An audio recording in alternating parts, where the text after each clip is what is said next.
You need to become a scientist of your own life.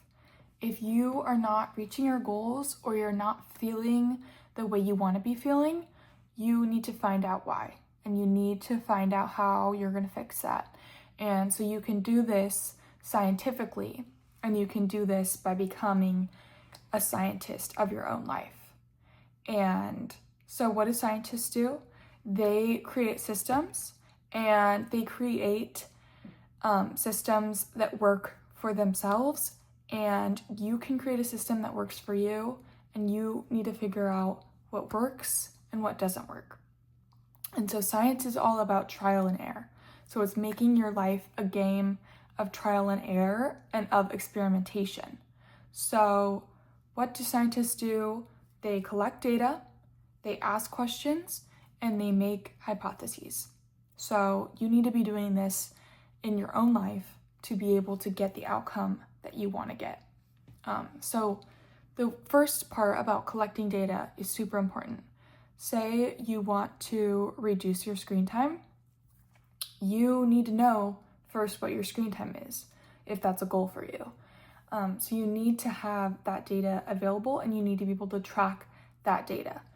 What gets measured gets managed. So you need to know those numbers, and if that's a goal for you, you need to know those numbers off the top of your head. Anything that you can quantify through numbers, do it.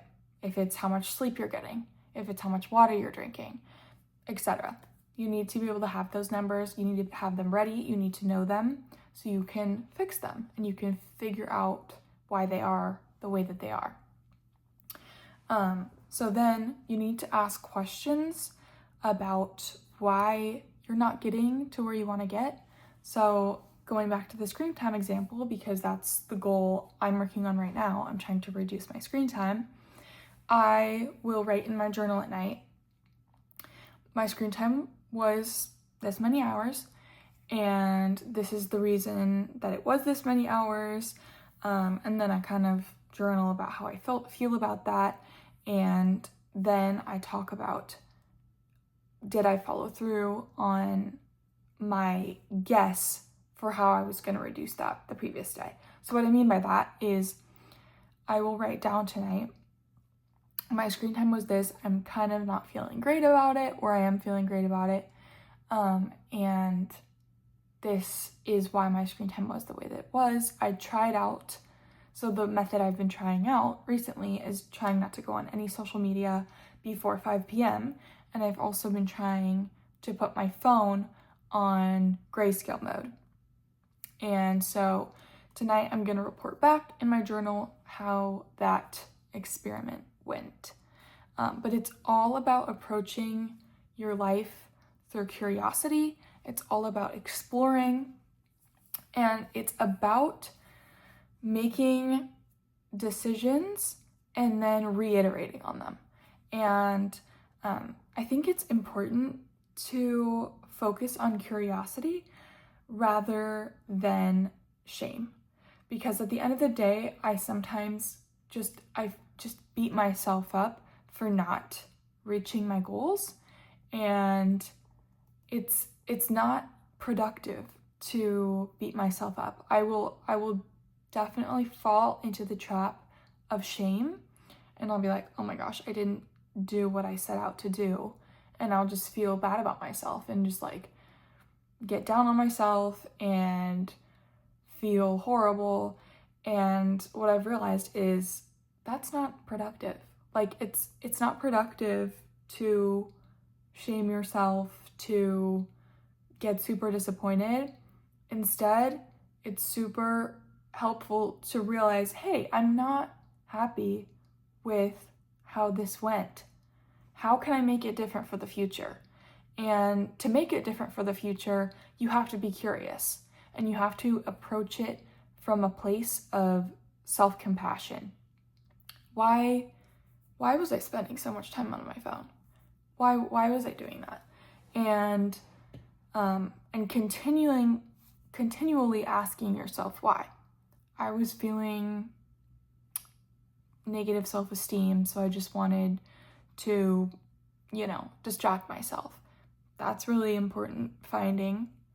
Why was I feeling negative self-esteem? And then you can go down the rabbit trail of why you're feeling the way you are. And if it's literally any goal, you have to ask yourself why. This specifically works really well for procrastination. If I wanted to post my art online and I didn't do that, asking myself why is a really important question. Why was I feeling uncomfortable with why didn't I post my art online? Because I was feeling uncomfortable about the way that people would perceive me. Why was I feeling uncomfortable about the way that people would perceive me? Because I felt judged in the past. Why am I so uncomfortable with feeling judged, and why do I have such a fear of judgment? So just going down that rabbit hole, and then you can journal about that and fix it. But it's really important to collect data and then reiterate. So you need to learn what works for you. As far as productivity goes, I write down the systems that work for me, and I write down the systems that don't work for me. So for example, I have found out that time blocking is super helpful for me. And if I have a set time set aside for myself to work on a certain task, that works really well for me. I found if I just have a list of what I want to do to accomplish throughout the day, it's too overwhelming for me. And I've found that for me, I need to have absolute certainty on, I just need to have a guide that tells me what to do. Any sort of ambiguity I don't do well with. So I found that system works for me. I found that setting an alarm for 9:15 at night to start my night routine doesn't really work. It worked initially to help me to remind myself, hey, it's time to start winding down. But now I've started ignoring the alarm because I'm used to it. So I'm gonna have to reiterate on that. And I'm gonna have to come up with a new experiment to see if that works. I need to come up with something creative for that. But it's all about trial and error. It's all about experimentation and treating your life as if you are the scientist of your own life, because you are. You are the creator of your own life. And in order to get where you want to go, you need to do experiments and ask yourself the important questions.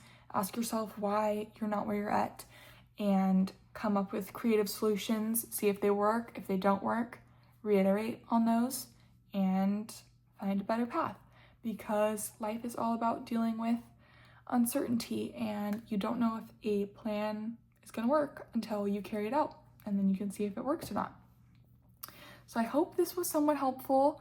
But yeah, be a scientist. Be diligent about finding out what works for you, what doesn't work for you. You got this. So try it out. Try to write down a hypothesis for how you can change on a certain goal or on a certain thing that you're working towards, and see if that works. Report back to yourself tomorrow night. Keep yourself accountable. Did that work? If not, tweak it, make a change, and try again. And that's what it's all about. So I hope that was helpful for you. That's what I've been trying to do. It is very difficult, but we will do it. We will get there. So I hope that was helpful. Bye.